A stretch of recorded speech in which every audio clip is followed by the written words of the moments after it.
Let's learn ABC. A. A for apple. B. B for ball. C for cat. Meow. D for doll.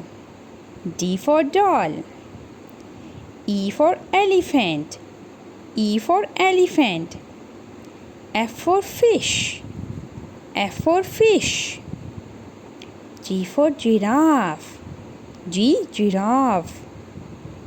H for horse. H for horse. I for ice cream. I ice cream. J jug. J jug. K kangaroo. K for kangaroo.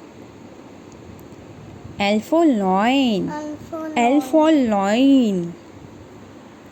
M for monkey. M for monkey. N for nest. चिड़िया का घर. Nest. O for orange. O for orange. P is for peacock. Peacock.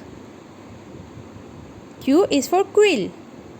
चिड़िया के feather से लिखना. Quill. R for rabbit.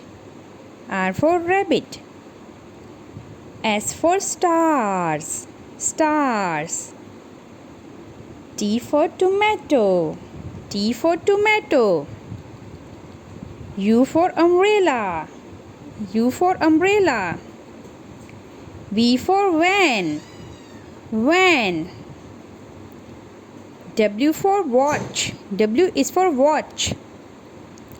X for xylophone. It's a music instrument. Xylophone. Y for yacht, जिसे हम ship boat कश्ती कह लें. yacht.